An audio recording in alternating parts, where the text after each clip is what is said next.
नमस्कार दोस्तों, मैं हूं डॉक्टर अरविंद कुमार श्रीवास्तव और आप देख रहे हैं मेड फॉर स्टडी। आज हम आपके लिए लाए हैं एनपीआर नेशनल पॉपुलेशन रजिस्टर। जी हां, राष्ट्रीय जनसंख्या रजिस्टर क्या है, इसके ये ज़रूरी क्यों है, इसके कानूनी पहलू क्या हैं, इसके प्रमुख प्रावधान क्या हैं, इन सब के बारे में आपको एक एक तथ्यों की जानकारी दी जाएगी। बस आप बने रहिए वीडियो के अंत तक। दोस्तों, आप जानते हैं कि प्रत्येक देश अपने यहाँ रहने वाले लोगों का हिसाब किताब रखता है और उसके लिए वो समय समय पर अपनी जनसंख्या के आंकड़े इकट्ठा करता रहता है। यह आंकड़े एक रजिस्टर में सूचीबद्ध किए जाते हैं और उसे जनसंख्या रजिस्टर कहा जाता है। भारत में भी राष्ट्रीय जनसंख्या रजिस्टर बनाया गया है। आइए जानते हैं कि राष्ट्रीय जनसंख्या रजिस्टर क्या है। दोस्तों, राष्ट्रीय जनसंख्या रजिस्टर यानी national population register, short form में इसे हम एनपीआर कहेंगे। एनपीआर एक ऐसा रजिस्टर होता है जिसमें देश के अंदर रहने वाले सभी स्वाभाविक निवासियों का ब्यौरा दर्ज किया जाता है। यह ब्यौरा ग्राम पंचायत स्तर पर, तहसील स्तर पर, राज्य स्तर पर और राष्ट्रीय स्तर पर तैयार किया जाता है। यहाँ स्वाभाविक निवासियों से मतलब है कि वे सभी व्यक्ति जो देश के अंदर पिछले 6 महीने या उससे अधिक की अवधि से रह रहे हैं अथवा आने वाले 6 महीने रहने के उद्देश्य से यहाँ पर हैं, ये सभी व्यक्ति इसके अंतर्गत आएंगे, चाहे वे देश के नागरिक हों या विदेशी हों। राष्ट्रीय जनसंख्या रजिस्टर जानने के बाद हम आपको बताते हैं कि ये जरूरी क्यों होता है। राष्ट्रीय जनसंख्या रजिस्टर का उद्देश्य देश के अंदर रहने वाले सभी व्यक्तियों की पहचान करना, चाहे वे देशी हों या विदेशी हों, और उनका डाटा इकट्ठा करना होता है, जिसके आधार पर सरकार अपनी योजनाओं को निर्धारित करती है, उनका क्रियान्वयन करती है।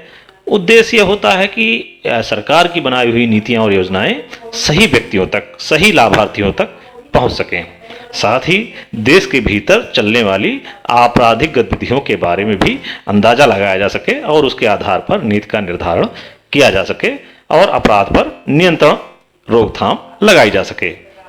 हम आपको बता दें कि केंद्र सरकार ने राष्ट्रीय जनसंख्या रजिस्टर के आंकड़ों का उपयोग करके बहुत सारी योजनाएं, बहुत सारे कार्यक्रम देश में लागू किए हैं, चाहे वो बीमा के क्षेत्र के हों, चाहे बैंक के क्षेत्र के हों, स्कूल कॉलेज से संबंधित हों, छात्रवृत्ति से संबंध हो, कृषि स्वास्थ्य चिकित्सा से संबंध हो, रोजगार के संबंध में और लोक कल्याणकारी योजनाओं के संबंध में भारत सरकार ने इन आंकड़ों का उपयोग किया है। चाहे वो आप उज्ज्वला योजना ले लीजिए, चाहे जनधन योजना ले लीजिए, चाहे वो आयुष्मान भारत योजना हो, बहुत सारी योजनाएं चल रही हैं जिसमें राष्ट्रीय जनसंख्या रजिस्टर के आंकड़ों का उपयोग सरकार द्वारा किया जाता रहा है। अब हम एनपीआर के वैधानिक यानी कानूनी पहलू के बारे में जानने की कोशिश करते हैं। जैसा कि आप जानते हैं, भारत की संसद ने 1955 में भारतीय नागरिकता अधिनियम तैयार किया था। भारतीय नागरिकता अधिनियम 1955 नागरिकता कानून व नागरिकता पंजीयन और राष्ट्रीय पहचान पत्र आवंटन नियम 2003 के प्रावधानों के अंतर्गत राष्ट्रीय जनसंख्या रजिस्टर यानी एनपीआर तैयार होता है। नागरिकता कानून 1955 के सेक्शन 14A में वर्ष 2004 में एक संशोधन किया गया था और उसमें एनपीआर का प्रावधान जोड़ा गया। सेक्शन 14A यह प्रावधान करता है कि केंद्र सरकार देश के हर नागरिक का अनिवार्य पंजीकरण कर राष्ट्रीय पहचान पत्र जारी कर सकती है।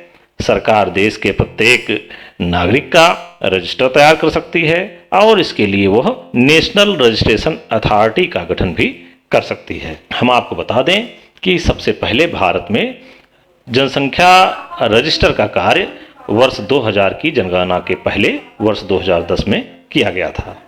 आधार से जोड़े जाने के बाद वर्ष 2015 में इस रजिस्टर को अपडेट भी किया गया था। क्योंकि भारत में जनगणना प्रति 10 वर्ष पर की जाती है, ऐसे में वर्ष 2021 में होने वाली जनगणना से पहले इस जनसंख्या रजिस्टर को अपडेट करने के लिए केंद्र सरकार ने अप्रैल 2020 से सितंबर 2020 तक का समय निर्धारित किया था।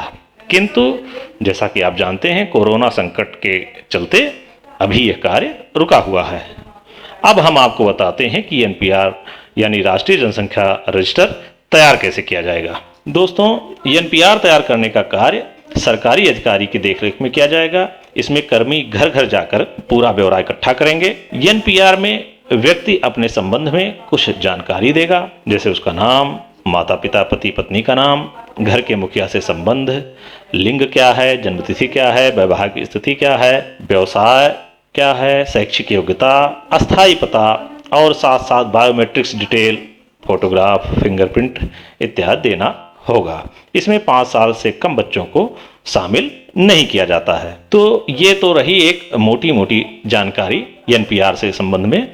आइए कुछ संक्षेप में एनपीआर के कुछ तथ्यों को जान लेते हैं। संक्षेप में कहें तो एनपीआर में व्यक्ति का डेमोग्राफिक डाटा जिसे जनसांख्यिकीय जानकारी कहते हैं, बायोमेट्रिक डाटा जैसे फोटोग्राफ, फिंगरप्रिंट और आधार नंबर शामिल किया जाएगा। एक बात जो प्रमुख रूप से जाननी है वो ये है कि एनपीआर कोई नागरिकता का प्रमाण पत्र नहीं है और ना ही इससे नागरिकता पर कोई प्रभाव पड़ता है। दूसरी बात, एनपीआर के अंतर्गत निवासी को कोई दस्तावेज नहीं जमा करना होता है, उसे केवल स्वेच्छा से जानकारी देनी होती है और एक जानकारी एक डिजिटल फॉर्म में दी जाती है जो कि संबंधित कर्मी उसे उपलब्ध कराता है। एक महत्वपूर्ण बात जो अक्सर परीक्षा में पूछी जा सकती है कि भारत सरकार ने एनपीआर के लिए इस बार 3,941.35 करोड़ का बजट स्वीकृत किया है। और एक महत्वपूर्ण बात जान लीजिए कि वर्ष 2010 में जब पहली बार एनपीआर कराया गया था उस समय नागरिकों को 15 कॉलम में अपनी जानकारी देनी होती थी।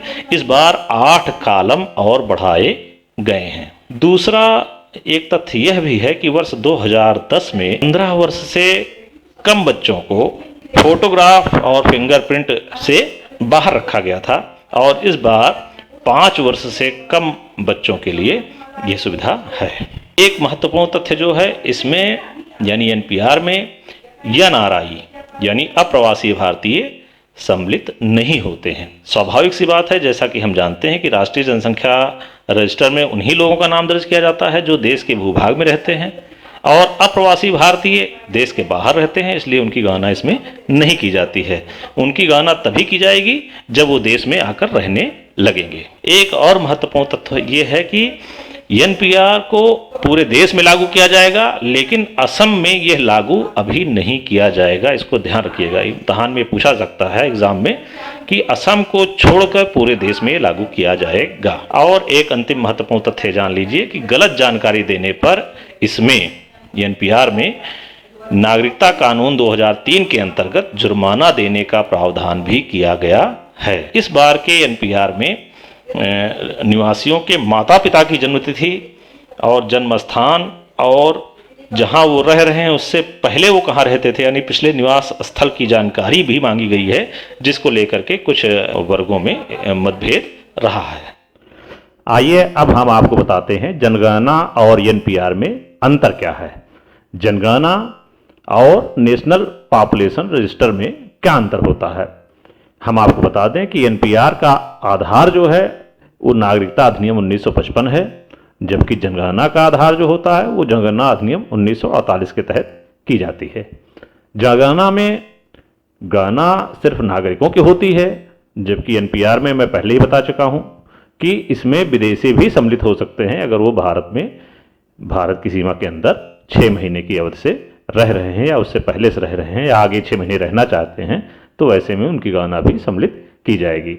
जनगणना एनपीआर की अपेक्षा एक बहुत विस्तृत प्रलेख होता है, क्योंकि एनपीआर में सिर्फ व्यक्तिगत पहचान संबंधी जानकारी पर जोर दिया जाता है, जबकि जनगणना में लोगों की जानकारी के साथ साथ किसी क्षेत्र में कितने लोग हैं, किस आयु वर्ग के हैं, साक्षरता कितनी है, लिंगानुपात क्या है, वहाँ SC/ST का अनुपात क्या है, आर्थिक गतिविधियों के संबंध में बहुत सारी जानकारी, कृषि के क्षेत्र में, व्यापार के क्षेत्र में, व्यवसाय की स्थिति, पानी, ऊर्जा, सिंचाई, उनकी भाषा से, उनके धर्म से जुड़ी बहुत सारी जानकारियाँ उसमें सम्मिलित की जाती हैं। एक बहुत विस्तृत प्रलेख होता है, जबकि एनपीआर सिर्फ एक चीज़ पर जोर देता है, वो है व्यक्तिगत पहचान पर।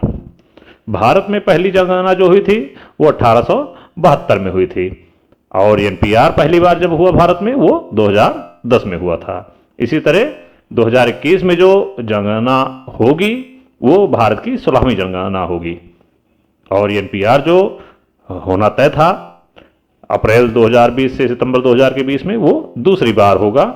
हालांकि बीच में एक बार उसका अपग्रेडेशन किया गया था 2015 में। तो ये संक्षिप्त जानकारी है। उम्मीद है कि एनपीआर का यह वीडियो आपको पसंद आया होगा। चैनल को सब्सक्राइब नहीं किया है तो सब्सक्राइब करें, पसंद आया है तो लाइक करें। बने रहिए मेड फॉर स्टडी पर। धन्यवाद।